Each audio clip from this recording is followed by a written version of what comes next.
नमस्कार दोस्तों, मैं अंकुर उपाध्याय स्वागत करता हूं आप सभी का आपके अपने YouTube channel share market analysis में। दोस्तों, आज बहुत ही इंपॉर्टेंट टॉपिक है और इस टॉपिक पे मैंने आज तक वीडियो ही नहीं बनाई। लगभग 2800 वीडियोस बना चुका हूं मैं अपने चैनल पे, कितनी 2800 वीडियोस। बट ये जो टॉपिक है इस पे मैंने कभी वीडियो नहीं बनाई। आज एक भी स्टॉक का नाम नहीं लेंगे, लेकिन आज आप सभी के साथ पूरी मार्केट शेयर करूंगा मैं। आज 3 चीजें हैं, large cap, mid cap, small cap. हाँ, उसके बीच में यार आप चौथे 5 पे डालो कि भैया माइक्रो कैप, पैनी, तो वो सब दूर रखो यार, मैं उनसे बात नहीं करना चाहता। लेकिन मैं इन 3 चीजों पे इसलिए बात कर रहा हूं क्योंकि बाजार में आप सभी देख रहे हैं वॉलेटिलिटी है, बियरनेस है, कहीं ना कहीं बाजार में गिरावट का डर है। ऐसे में हो सकता है आपके पास या तो लार्ज कैप हो सकता है मिड कैप हो, या फिर स्मॉल कैप स्टॉक्स हो, या फिर तीनों का मिक्सअप हो, कुछ भी पॉसिबल है। ठीक है, लेकिन सवाल ये उठता है, आप अपनी पोर्टफोलियो को जब देखते हैं तो वहां एक स्टॉक 50% माइनस शो कर रहा है। आपको अगर डर लग रहा है ना, तो पहले ये चीज जरूर चेक कर लेना कि वो कौन सी कैटेगरी का स्टॉक है। अगर वो स्मॉल कैप कैटेगरी का स्टॉक है तो कुछ गलत नहीं कर रहा, वो बाजार की गिरावट में 50% गिर सकता है, नो डाउट। अब मैं आपके साथ इसी बारे में थोड़ा डिटेल में समझाने की कोशिश करता हूं, लेकिन उससे पहले आप सभी से एक छोटी सी रिक्वेस्ट है यार, जो लोग चैनल पे पहली बार आए हो प्लीज इसको सब्सक्राइब कर लेना। एंड आज आपके सब्सक्राइब की काफी ज्यादा जरूरत है क्योंकि बहुत ही ज्यादा परेशान हूं मैं, बट कर देना। एंड ये वीडियो इंफॉर्मेटिव लगे तो प्लीज इसको लाइक कर देना ताकि मुझे मोटिवेशन मिलती रहे। आपने आज का मेरा व्लॉग नहीं देखा है तो लिंक आपको डिस्क्रिप्शन बॉक्स में मिल जाएगा, वहां जाके आप मेरे व्लॉग चैनल को भी अपना प्यार और सपोर्ट दे सकते हैं। चलिए, सबसे पहले मैं आपको बताता हूं 3 कैटेगरी मेनली बड़ी जो होती हैं वो मार्केट में है। एक लार्ज कैप है, एक मिड कैप है, एक स्मॉल कैप है। हालांकि अकॉर्डिंग टू नंबर्स की बात करें तो लार्ज कैप 20,000 करोड़ से जिसका भी मार्केट कैप ज्यादा है वो लार्ज कैप माने जाते हैं।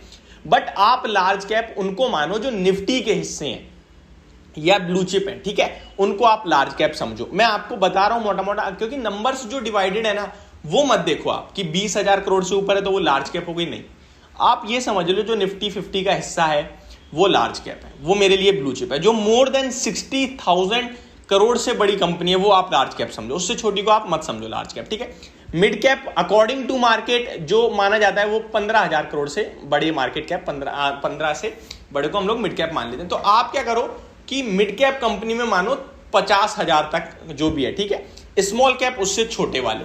अब आपको कैसे जज करना है, यहां हर तरीके का निवेशक है, एक रिस्क वाला है, एक कम रिस्क वाला है, एक रिस्क फ्री वाला है। आप कहोगे भाई रिस्क फ्री वाला क्या है? रिस्क फ्री वाला ETF मान लो आप, जो ETF में खरीदारी करते हैं वो रिस्क फ्री है और उनकी जो इन्वेस्टमेंट है उस पर उनका रिटर्न भी बहुत ही कम होता है। अब अगर आपको बैंक 7-6% का FD दे रही है तो ETF आपको लॉन्ग टर्म में लगभग 10% का रिटर्न दे सकता है, ठीक है। इससे ज्यादा आप उससे उम्मीद करेंगे तो रेयर केस में ही आपको 12% तक के भी मिल जाते हैं, बट उससे ज्यादा नहीं मिलते हैं, ठीक है। अब मैं आता हूं अपनी कैटेगरी पे जिसके बारे में हम बात कर रहे हैं, लार्ज कैप, मिड कैप और स्मॉल कैप। लार्ज कैप में वो इन्वेस्टर रहता है जिसको मार्केट में सेफ्टी चाहिए, अच्छे स्टॉक्स चाहिए और जो बाजार की गिरावट में कम गिरे और बाजार की तेजी में बढ़े, ठीक है। कम गिर रहे हैं तो दैट मींस बढ़ेंगे भी कमी, जो लगभग 15 से 25% के कैगर की रिटर्न से आपको आपकी पोर्टफोलियो को ग्रो करते हैं, यानी 15 से 25% के रिटर्न देते हैं आपको साल दर साल। ये कंपाउंड होके बहुत बड़े रिटर्न्स बन जाते हैं, वो बात अलग है। ये ढूंढने में आपको सबसे ज्यादा आसानी होती है, यानी लार्ज कैप स्टॉक्स में आपको निवेश करने में सबसे आसानी होती है। अब मैं कहूं आपसे भाई large cap blue chip stock चाहिए जो 15 से 25% दे रिटर्न, आपके पास इतनी लंबी लिस्ट बन जाएगी। आप कहोगे भाई सन फार्मा ले लो, डीवीज लैब ले लो, आरती इंडस्ट्रीज को साइड करते हैं, आप इन्फोसिस बोल दोगे, TCS बोल दोगे, HCL टेक बोल दोगे, बहुत सारे स्टॉक्स मेरे को गिना दोगे, ठीक है। अब मैं आपसे कहूं अगर मुझे स्मॉल कैप में आप नाम दो तो आपको सर्च करना पड़ेगा, क्योंकि वहां आपके पास जो ऑप्शंस हैं वो बहुत ज्यादा हो जाते हैं, बहुत ही ज्यादा हो जाते हैं, फिर वहां आपको सर्च करना पड़ेगा।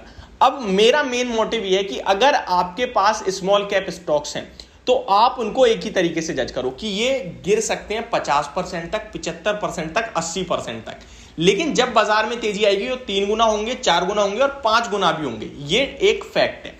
यानी कि अब मैं आपको एक भाषा बोलूं तो जो ज्यादा रिस्क लेता है, जो ज्यादा मार्केट में अपना दिमाग लड़ा के रिस्क ले रहा है, वही पैसा ज्यादा बनाएगा। लेकिन आपको झेलने की क्षमता भी होनी चाहिए कि भाई ये स्टॉक अगर नीचे जाएगा तो मैं बर्दाश्त कर लूंगा, ये क्योंकि ये ऊपर आएगा, वहां कॉन्फिडेंस की कमी नहीं होनी चाहिए। अगर कॉन्फिडेंस की कमी हुई तो आप लॉस बुक कर लोगे, और जिसमें कॉन्फिडेंस की कमी नहीं है वो प्रॉफिट करेगा। सिंपल सी बात है। मैं ये कहना चाहता हूं आपकी पोर्टफोलियो में जो भी स्टॉक है, फॉर एग्जांपल मैं एक एग्जांपल के रूप में मान के चलता हूं कि मेरे पास एक तो टीसीएस पड़ा है, चलो लॉस वालों की बात कर रहा हूं, एक टीसीएस पड़ा है, एक मेरे पास आप मान के चलिए, मैं किसको लेके चलिए एक आरती इंडस्ट्रीज पड़ा है मेरे पास, ठीक है, मैं एग्जांपल के रूप में लेके चल रहा हूं। और मेरे पास एक जो है स्टॉक, मैं स्मॉल कैप से किसको लेके चलूं, तो स्मॉल कैप से हम एक काम करते हैं, मान लेते हैं कि हम लेके चल रहे हैं यहाँ पे, एक सेकंड मैं ढूंढ लेता हूँ कोई, मैंने अभी सर्च नहीं करा था ऐसा कुछ, तो मैं मान के चलता हूँ, मैं जरा IEX को ले लेता हूँ। चलिए, इसका 13,000 करोड़ का मार्केट कैप है, IEX को, ठीक है। अब मैं स्मॉल कैप, लार्ज कैप और मिड कैप में एग्जांपल देता हूँ। TCS ऊपर से 25% डाउन है, लेकिन ये लार्ज कैप है। अब मार्केट जब बढ़ेगी तो ये जो 25% डाउन है दोबारा 4,000 का हो जाएगा, मतलब यहां से 30% ऊपर हो गया, लेवल पे आ गया, और 4500 भी हो सकता है, जो कि 50% हो जाएगा, ठीक है। तो ये यहां से इतना तक ग्रो कर सकता है। अब वहीं अगर आरती इंडस्ट्रीज की बात करूं मैं, तो इसने हाई ऊपर में आप सभी को कितना दिखाया, ऊपर लगभग 1100 रुपए का आई थिंक इसका हाई है, अगर एग्जैक्टली बताऊं मैं आपको, तो आरती इंडस्ट्रीज का हाई 1170 रुपए का है, और ये स्टॉक 773 पे है, यानी कि ऊपर से अगर आप देखेंगे तो अच्छी खासी करेक्शन मिल रही है इस स्टॉक में भी, लगभग 30-35% की। अब ये स्टॉक डेफिनेटली अगर 30-35% गिरा है तो ये यहां से 700 वाला 1400 भी हो सकता है, यानी 100% बढ़ सकता है, डबल हो सकता है, ये इतनी दम रखता है। लेकिन टीसीएस डबल नहीं हो जाएगा। टीसीएस जितने समय सीमा की बात कर रहा हूं, लॉन्ग टर्म में तो वो भी होगा, समय सीमा की बात कर रहा हूं। लेकिन गिरावट में अगर आप आरती इंडस्ट्रीज को देख रहे हैं तो ये आधा हो गया, वो 25% गिरा है, ये 35% गिरा है, हो सकता है यहां से भी और गिरे, लेकिन दम ये बढ़ने की भी ज्यादा रखेगा क्योंकि ये मिड कैप है। अब मैं अगर वहीं तीसरा देखूं IEX, ये तो आधा रह गया भैया, ये तो 60% चला गया है, दम इतनी ये रखता है कि दोबारा 3 गुना हो सकता है। तो ये एक डिफरेंस होता है। होप आपको जो मैं समझाना चाह रहा हूं वो समझ में आ गया होगा। अगर ये वीडियो आपको समझ में आई हो तो प्लीज इसको लाइक करके ही जाना। Thank you so much for watching this video. Have a great day guys.